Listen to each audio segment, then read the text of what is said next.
ಏನು ಎಷ್ಟು ಇಂಜಿನಿಯರಿಂಗ್ ಮಾಡಿದಿ, ಓದಿ ಎಲ್ಲ ಮಾಡಿ ಕೆಲಸ ಮಾಡಲಿಲ್ಲ ಅಂದ್ರೆ ತಗೊಂಡು ಏನು ಮಾಡೋದದ ಹೇಳಿ. ಒಬ್ಬರು ಒಂದು 4 ಹುಡುಗರು ಒಂದು ಕಾಲೇಜ್ಗೆ ಹೋದ್ರಂತ, ಇಂಜಿನಿಯರಿಂಗ್ ಕಾಲೇಜ್ಗೆ ಹೋಗಿ ಅಲ್ಲಿ ಮುಂದೆ ಒಬ್ಬ ವಾಚ್ಮನ್ ಇದ್ದಂತ. ಆ ವಾಚ್ಮನ್ ಕೇಳಿದ್ರಂತ, ಹೆಂಗೈತ್ರಿ ಕಾಲೇಜು? ಭಾಳ ಚಲೋ ಐತ್ರಿ. ಅಲ್ಲ, ನಾವು ಅಡ್ಮಿಷನ್ ಮಾಡಿಸ್ಬೇಕಂತ. ಭಾಳ ಚಲೋ ಐತೆ, ಮಾಡಿಸ್ರಿ, ಇದು ನಾವು ಇಲ್ಲೇ ಓದಿದ್ವಿ ಅಂತಂದು. ನಾವು ನಮ್ಮದು ಇದೇ ಎಜುಕೇಷನ್ ಇಲ್ಲಿ ಆಗೈತೆ ನಮ್ಮದು. ಏನು ದುಡಿಯುವಿಕೆ, ಯೌವನೇ ವಿಷಯಿಷಿಣ. ದುಡಿಯುವ ವಯಸ್ಸಿನಲ್ಲಿ ಹುಡುಗರು ದುಡಿಬೇಕಾಗ್ತೈತಿ. ಅದು ಬಿಟ್ಟು ನಾವೇನು ಮಾಡ್ತೀವಿ ಅಂದ್ರೆ, ಎಕಡೆರೆ ಒಂದು ಹರಕ್ ಪ್ಯಾಂಟ, ಎಕಡೆರೆ ಒಂದಿಷ್ಟು ಕೂದಲ, ಯಾವುದರ ಒಂದಿಟ್ಟು ಅಂಗಿ, ಆ ಪಟಪಟಿ ಸೈಲೆನ್ಸರ್ ಹಚ್ಚಿ ಊರು ತುಂಬ ಒದರಿಸ್ತೀವಿ. ಪಟಪಟಿ ಸೈಲೆನ್ಸರ್ ಹಚ್ಚಿ ಊರು ತುಂಬ ಒದರಿಸೋರು ಯುವಕರಾಗ್ತೀವೇನು? ಅವು ಪ್ಯಾಂಟ್ ಚಲೋ ಪ್ಯಾಂಟ್ ಹರ್ಕೊಂಡು ಅದನ್ನು ಹಾಕ್ಕೊಂಡಾನ. ಈಗ ಹುಡುಗರು ಪ್ಯಾಂಟ್ ಹಾಕವು ಹಿಂದೆ ಎಲ್ಲಿ ಬಿಚ್ಚೆ ಬಿಡ್ತೈತೆ ಅನ್ನಂಗಿರ್ತೈತೆ. ಅದು ಏನು ಫ್ಯಾಷನ್. ಮತ್ತು ಅಂಗಿ ಹಾಕ್ಕೊಂಡವಲ್ಲ, ಅದ್ರದ್ದೊಂದು ಟ್ಯಾಪ್ ಇದ್ರದ್ದೊಂದು ಟ್ಯಾಪ್, ಅವು ಕೌದಿ ಹೊಲ್ದಂಗೆ ಇರ್ತೈತೆ ಅದು. ಮನೆ ಕೂದಲು ಬಿಟ್ಟನೋ, ಎಷ್ಟು ಬಿಟ್ಟನೋ, ಯಾವಾಗ ಕಟ್ ಮಾಡ್ತಾನೋ, ಎಷ್ಟು ಇರ್ತೈತೋ ಗೊತ್ತಿರೋದಿಲ್ಲ ಅದು. ಅವು ಬೈದ್ಲಂತ, ಹುಚ್ಚ, ಕೂದಲ ಕಟ್ ಮಾಡಿ ನೀನು ಅದನ್ನು, ಎಷ್ಟು ಉದ್ದು ಬಿಟ್ಟು. ಅವ ಎದಕ್ಕೆ ಆಡ್ತೀನಿ, ನನಗೆ ಸುಮ್ಮನೆ ಎದಕ್ಕೆ ಕಟ್ ಮಾಡ್ಬೇಕು? ಮುದೋಡೆ, ಅದು ನಿನ್ನೆ ನಿಮ್ಮ ತಂಗಿಗೆ ನೋಡಕ್ಕೆ ಬಂದಿದ್ರಲ್ಲ, ಆಕಿನ ಬಿಟ್ಟು ನಿನ್ನ ಒಪ್ಕೊಂಡು ಹೋಗ್ಯಾರ ಅವ್ರು. ಯಾವಾಗ ಕನ್ನೆ ವರ ಯಾವಾಗ ಗೊತ್ತಿಲ್ಲಾರ್ದಂಗಾಗೈತಿ. ಹಿಂಗೆ ಎಕಡೆರೆ ಪಟ್ಪಟ್ಟಿ ಒದರಿಸಿ, ಎಕಡೆರೆ ಕೂದಲ ಕಟ್ ಮಾಡಿ, ಎಂಥದರೆ ಅಂಗಿ ಹಾಕ್ಕೊಂಡು ವಿಚಿತ್ರವಾಗಿ ಕಾಣುವುದು ಯೌವನ ಅಲ್ಲ. ನಮ್ಮ ಯೌವನ ಯುವಕ ಅಂತ ಯಾರಿಗೆ ಅನ್ನಬೇಕು ಅಂದರೆ, ಯಾವ ವಯಸ್ಸಿನಲ್ಲಿ ತಂದೆ ತಾಯಿಗಳ ಸೇವೆ, ದುಡಿಮೆ, ಸಮಾಜ, ದೇಶಕ್ಕಾಗಿ ಯಾರು ತನ್ನ ಯೌವನವನ್ನು ಮೀಸಲಾಗಿಟ್ಟಿರ್ತಾರಲ್ಲ ಅವರಿಗೆ ಯುವಕರು ಅನ್ನಬೇಕಾಗ್ತದೆ. ಯೌವನೇ ವಿಷಯಿಷಣ ವಾರ್ಧಿಕ್ಯ ಮುನಿವೃತ್ತಿನಾಂ. ವಾರ್ಧಿಕ್ಯ ಮುಪ್ಪು ಹೆಂಗಿರ್ಬೇಕಂದ್ರೆ ಮುನಿಯಂತೆ ಇರಬೇಕು. ಬಾಲ್ಯ ಓದೋದ್ರೊಳಗೆ ಮೀಸಲು ಮಾಡಬೇಕು, ಯೌವನ ದುಡಿಯುವುದಕ್ಕಾಗಿ ಮೀಸಲು ಮಾಡಬೇಕು, ಮುಪ್ಪು ರಿಟೈರ್ಡ್ ಆದ್ರಲ್ಲ, ರಿಟೈರ್ಡ್ ಆಗಿವ್ರಿ ಇನ್ನೇನೈತೆ ಅಂದ್ರೆ ಅದು ಮೀಸಲು ಮಾಡ್ಬೇಕಂತಾನೆ. ವಾರ್ಧಿಕ್ಯ ಮುನಿವೃತ್ತಿನಾಂ.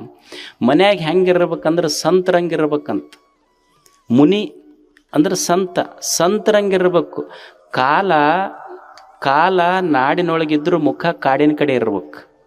ಮುಖ ಕಾಡಿನ ಕಡೆ ಇರಬೇಕು, ಕಾಲ ನಾಡಿನೊಳಗಿರ್ಬೇಕು ಅಂದ್ರೆ ಇವ್ರಿಗೆ ಸಂತ ಅಂತಾರೆ. ಇವನು ಮುಖ ಕಾಲು ಇನ್ನೂ ಅಡಿಗೆ ಮನೆ ಕಡೆನ ಅದಾವ. ಏನು ಮಾಡಿಯಪ್ಪ, ಬೆಳಿಗ್ಗೆ ಹೋಗ್ಕಾನ ಒಂದು 8-10 ಮಂದಿ ಕೂಡ್ತಾರ ವಾಕಿಂಗ್. ವಾಕಿಂಗ್ ಹೋದ್ರಂದ್ರೆ ಅವ್ರು ವಾಕಿಂಗ್ ಮಾಡೋದಿಲ್ಲ, ಊರು ಸುದ್ದಿ ಬರೇ ಟಾಕಿಂಗ್. ವಾಕಿಂಗ್ ಇಲ್ಲ. ಬಂದನ ಪೇಪರ್ ಓದ್ತಾನ, ಪೇಪರ್ ಬೆಳಿಗ್ಗೊಮ್ಮೆ ಓದ್ತಾನ, ಸ್ನಾನ ಮಾಡಿಂದ ಮತ್ತೆ ಪೇಪರ್ ಓದ್ತಾನ, ಮತ್ತು ಊಟ ಮಾಡಿಂದ ಪೇಪರ್ ಓದ್ತಾನ, ಮಧ್ಯಾಹ್ನದಾಗ ನಿದ್ದೆ ಬರೋದಿಲ್ಲ, ಮತ್ತೆ ಪೇಪರ್ ಬಾಯಾಟ ಮಾಡ್ತಾನೆ ಅನ್ನೋಂಗೆ ಓದ್ತಾನೆ. ಓದಿದ್ದ ಪೇಪರ್. ಆಮೇಲೆ ಹಿಂಗೆ ಬಂದು TV ಹಚ್ಬೇಕಂತಾನ ಹುಡುಗರು ಬಂದು ಪೋಗೋ ಹಚ್ತಾವ. ಇವ ನ್ಯೂಸ್ ಹಚ್ಚೋದಕ್ಕೆ ಹುಡುಗರು ಪೋಗೋ ಹಚ್ಚಿ ನೀವು ಹೊರಗೆ ಹೋಗೋ ಅಂತಾವ. ಎಲ್ಲಿ ವಾರ್ಧಿಕ್ಯ ಹೆಂಗೈತಿ. ಒಬ್ಬ ಡೆಲ್ಲಿ ಒಳಗೆ ಒಬ್ಬ ಮನುಷ್ಯ ಓಂಕಾರನಾಥ್ ಶರ್ಮಾ ಅವನ ಹೆಸರು.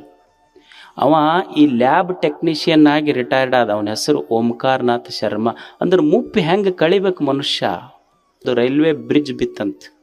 ಈ ಮೆಟ್ರೋ ಮಾಡ್ತಾರಲ್ಲ, ಮೆಟ್ರೋ ಮಾಡುವಾಗ ಬ್ರಿಡ್ಜ್ ಬಿದ್ದಿದ್ದಕ್ಕೆ ಭಾಳ ಮಂದಿ ಬಡವರಿಗೆ ಔಷಧ ಸಿಗಲಿಲ್ಲ. ಅವ ಏನು ಮಾಡ್ದ ಅಂದ್ರೆ ರಿಟೈರ್ಡ್ ಆದಮೇಲೆ ಈಗ ಎಲ್ಲ ಅಪಾರ್ಟ್ಮೆಂಟ್ಗಳಿಗೆ ಹೋಗ್ತಿದ್ದ. ಮತ್ತು ಎಲ್ಲ ಶ್ರೀಮಂತರ ಅಪಾರ್ಟ್ಮೆಂಟ್ ಅಂದರೆ ಎಲ್ಲರೂ ರೋಗಿಗಳೇ ಅಷ್ಟೇ, ಎಲ್ಲ ಟೈಪು ರೋಗ ಅಲ್ಲೇ ಸಿಗೋದು. ಅವ ಏನು ಮಾಡಿದ್ನಂದ್ರೆ ಅಪಾರ್ಟ್ಮೆಂಟಿಗೆ ಅಡ್ಡಾಡಿ ವೇಸ್ಟ್ ಅವ್ರು ತೋಳದ ಗುಳಿಗೆ ಇರ್ತಾವಲ್ಲ ಅವೆಲ್ಲ ಕಲೆಕ್ಟ್ ಮಾಡಕತ್ತ. ಅವನ್ನೆಲ್ಲ ಕಲೆಕ್ಟ್ ಮಾಡಿ ಬೆಳಗ್ಗೆ ವಾಕಿಂಗ್ ಮಾಡ್ಕೋಂತ ಎಲ್ಲ ಮನ್ಯಾಗ ಹೆಚ್ಚುವರಿ ಇದ್ದು ನೀವು ಹೆಂಗೆ ಅನ್ನದ ಭಿಕ್ಷೆ ಮಾಡ್ತೀರಲ್ಲ, ಮೆಡಿಸಿನ್ ಭಿಕ್ಷೆ ಮಾಡೋದತ್ತ. ಗುಳಿಗೆ ಭಿಕ್ಷೆ ಮಾಡಿ ಗುಳಿಗೆ ತೊಗೊಂಡು ಬಂದು ಮತ್ತು ಬೈಫರ್ಕೇಟ್ ಮಾಡಿ ಸ್ಲಮ್ಸ್ ಬಡವ್ರು ಎಲ್ಲಿ ಇರ್ತಾರಲ್ಲ ಅಲ್ಲಿ ಹೋಗಿ ಫ್ರೀ ಗುಳಿಗೆ ಕೊಡ್ತಿದ್ದ. ಈಗ ಅವನಿಗೆ ಮೆಡಿಸಿನ್ ಬಾಬಾ ಅಂತ ಕರೀತಾರೆ ಎಲ್ಲರೂ, ಓಂಕಾರನಾಥ್ ಶರ್ಮಾ. ಅಂದ್ರೆ ಮುಪ್ಪು ಸಹಿತ ನಾವು ಸರಿಯಾಗಿ ಕಳಿಬೋದು ಅಂತ. ಮುಪ್ಪನ್ನು ಸರಿಯಾಗಿ ಕ್ರಿಯೇಟಿವಿಟಿ ಕೆಲಸ ಮಾಡದೆ ಇದ್ರೆ ಚಿಂತೆ ಶುರುವಾಗ್ತಾವೆ. ಮುಪ್ಪಿಗೆ ನಿದ್ದೆ ಬರೋದಿಲ್ಲ, ಚಿಂತೆ ಶುರುವಾಗ್ತವೆ.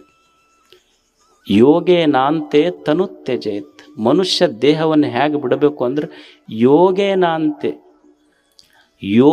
ಯೋಗ ಮಾಡ್ದಂಗೆ ಇರ್ಬೇಕಂತ ಜೀವನ. ನಕ್ಕೋಂತ ಹೋಗ್ಬೇಕಂತ, ಈ ಜಗತ್ತು ಬಿಟ್ಟು ಹೋಗುವಾಗ ಹೆಂಗೆ ಹೋಗ್ಬೇಕಂದ್ರೆ ನಕ್ಕೋಂತ ಹೋಗ್ಬಿಡೋದಷ್ಟು. ಅಳ್ತಾರೆ ಯಾರು ಹೇಳಿ? ನಾವು ಹಂಗೆ ಎಂದರ ಹೋಗಿವೇನು? ನಮ್ಮ ಸಾವು ಎಂದರ ನಕ್ಕೊಂತ ಐತೇನು? ಅವ ಮುದುಕ್ ಹೋಗ್ತಿರ್ತಾನ, ಮಕ್ಕಳಿಗೆ ಕರೆಸ್ತಾನ, ಹೆಣ್ಮಗಳಿಗೆ ತವ್ರ ಮನೆಯಿಂದ ಬಾ ಅಂತ ಕರೆಸ್ತಾನ, ಮಾತು ಬರ್ತಿರೋದ್ರಲ್ಲಿ ಕೈ ಮಾಡ್ತಿರ್ತಾನೆ, ಕೈ ಕೊಡು ಅಂತ. ಆ ಹುಡುಗಿ ಕೈ ತಗೊಂಡು ಮಗನ ಕೈ ಮೇಲೆ ಹಾಕಿ ಮಗಳ ಕೈ ಹಾಕಿಸ್ಕೊಂತಾನ ಹೋಗಾಗ. ಇಲ್ಲ, ನಿನ್ನ ಮಗಳಿಗೆ ನನ್ನ ಮೊಮ್ಮಗನಿಗೆ ಕೊಟ್ಟರೆ ನನ್ನ ಆತ್ಮಕ್ಕೆ ಶಾಂತಿ. ಅವ್ರಂತಾರೆ ನಿಮ್ಮ ಮೊದಲು ಹೋಗಿ ಆಸ್ತಿ ಸಲುವಾಗಿ ನಮಗೆ ಶಾಂತಿ ಬೇಕಾಗೈತೆ. ಏನು ತಾನ ಹೊಂಟಾನ, ಏನು ಕೈ ಮೇಲೆ ಕೈ ಹಾಕಿಸ್ಕೊಂಡು ಏನು ಮಾಡ? ಯೋಗೇನ ಅಂತೆ ತನುತ್ತೇಜೈತ್. ಹೆಂಗೆ ದೇಹ ಬಿಡ್ಬೇಕಂದ್ರೆ, ಈಗ ಹೋಮ್ವರ್ಕ್ ಮಾಡ್ಲಾರ್ದ ಹುಡುಗರು ಹೆದರ್ಕೊಂತ ಹೋಗ್ತಾರ, ಹೋಮ್ವರ್ಕ್ ಮಾಡಿದ ಹುಡುಗರು ನಕ್ಕೊಂತ ಹೋಗ್ತಾರ. ಹಂಗೆ ನಾವು ಹೋಮ್ವರ್ಕ್ ಮಾಡಿದವ್ರಂಗೆ ಗ್ರೌಂಡ್ ವರ್ಕ್ ಮಾಡಬೇಕು. ಇಲ್ಲಿ ಮಾಡಿ ಹೋಗಿಬಿಟ್ರೆ ಸಾವು ಸಹಿತ ಪ್ರಿಯ ಆಗಿಬಿಡ್ತೈತೆ ಮನುಷ್ಯ. ಯೋಗೇನ ಅಂತೆ ತನುತ್ತೇಜತ್, ಮೀಸಲು ಮಾಡುವಿಕೆ ಇದು.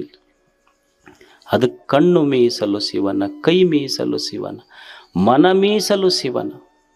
ಕಣ್ಣು ಮೀಸಲು ಶಿವನ, ಕೈ ಮೀಸಲು ಶಿವನ, ಕಾಲು ಮೀಸಲು ಶಿವನ, ಕಿವಿ ಮೀಸಲು ಶಿವನ, ನಾಲಿಗೆ ಮೀಸಲು ಶಿವನ, ನಾಸಿಕ ಮೀಸಲು ಶಿವನ, ತನು ಮೀಸಲು ಶಿವನ, ಮನ ಮೀಸಲು ಶಿವನ. ಈ ಮೀಸಲು ಬೀಸರ ಹೋಗದಂತಿದ್ದರೆ ಜಗದೀಶ ಕಾಣ ರಾಮನಾಥ. ಯಾರು ತನು ಮನ ಇಂದ್ರಿಯ ಇವುಗಳ ಮೀಸಲನ್ನು ಕೆಡಿಸ್ಕೊಂಡಿಲ್ಲಲ್ಲ ಅವರೇ ದೇವರು ಅಂತ ಅವ್ರು ಹೇಳ್ತಾರೆ. ಅವರು ದೇವರಷ್ಟೆ. ಮೀಸಲನ್ನು ಕೆಡಿಸ್ಕೊಳ್ಳಾರ್ದಂಗೆ ಬದುಕು.